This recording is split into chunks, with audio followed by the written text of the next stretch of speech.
بسم اللہ الرحمن الرحیم۔ السلام علیکم۔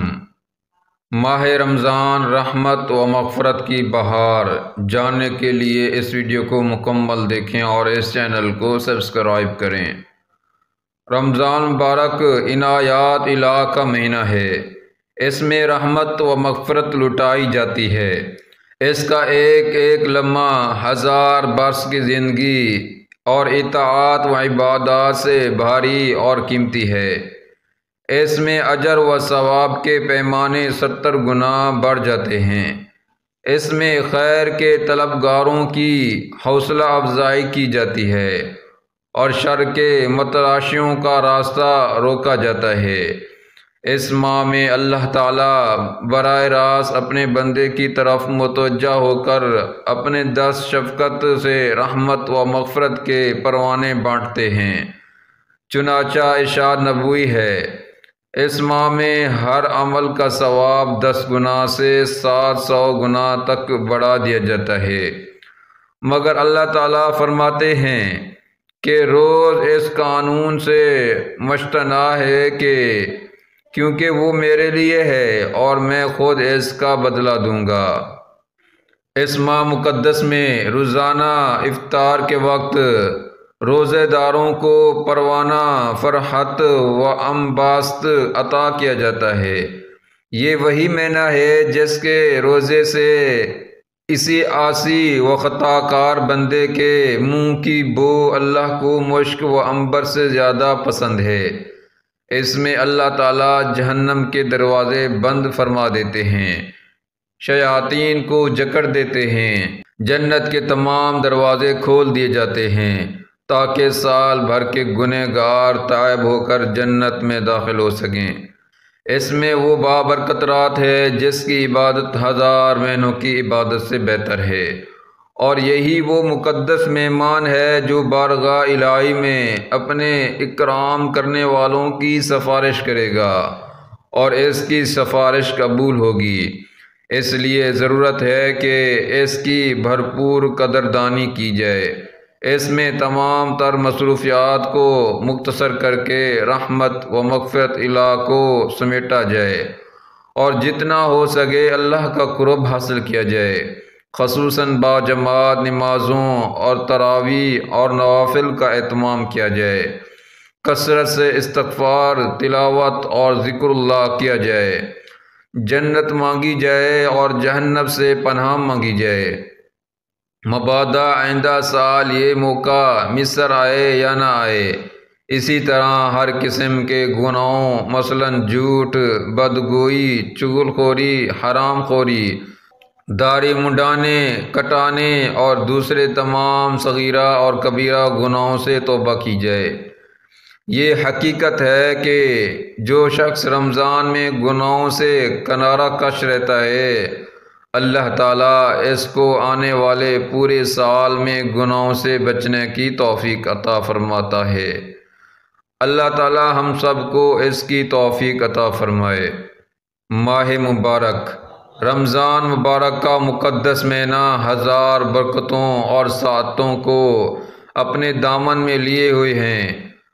رحمت کے دروازے کھلے ہیں اور صبح و شام حق تعالی شانوں کی طرف سے منادی ہو رہے ہیں، اے خیر اور بھلائی تلاش کرنے والوں آگے بڑھو اور شر اور برائی کے طلبگار باز آ جاؤ۔ رحمت و مغفرت کے اعلان ہو رہے ہیں اور سعید روحیں اللہ تعالیٰ کی رحمت کے خزانوں سے اپنی ہمت و ظرف کے مطابق جھولیاں بھر لیتی ہیں۔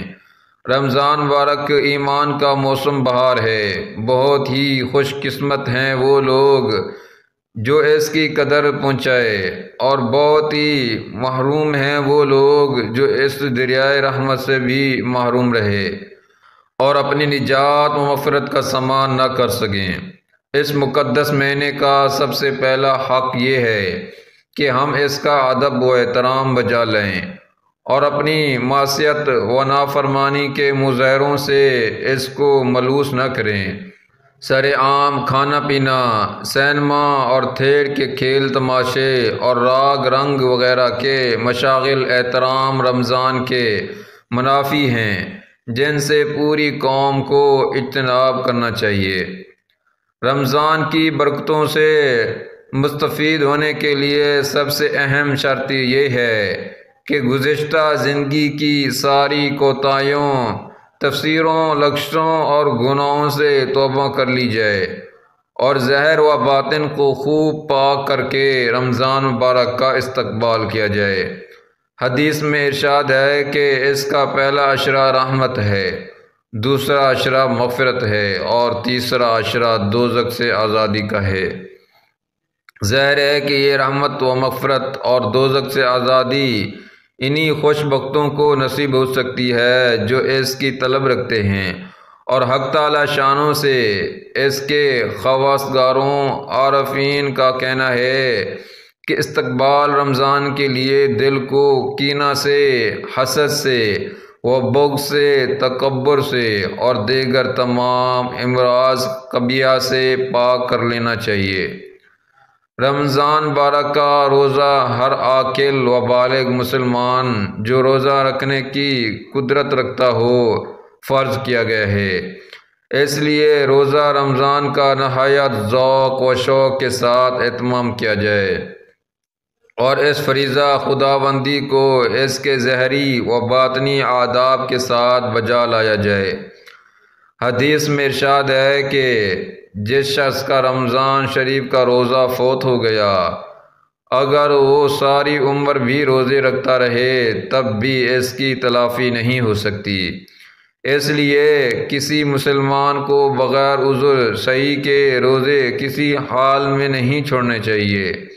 یہ روزہ نفس امارہ کی اصلاح کے لیے تریاق اور شیاطین کے حملوں سے بچنے کے لیے ڈھال ہے، اور رمضان مبارک کے پورے مہینے کے روزے مع دیگر لوازم کے دراصل حصول ولایات کا نصاب ہے۔ جو شخص اس نصاب پر پوری طرح حاوی ہو جائے وہ لعلکم تتقون کے مطابق ولایت و تقوی کا کورس مکمل کر لیتا ہے۔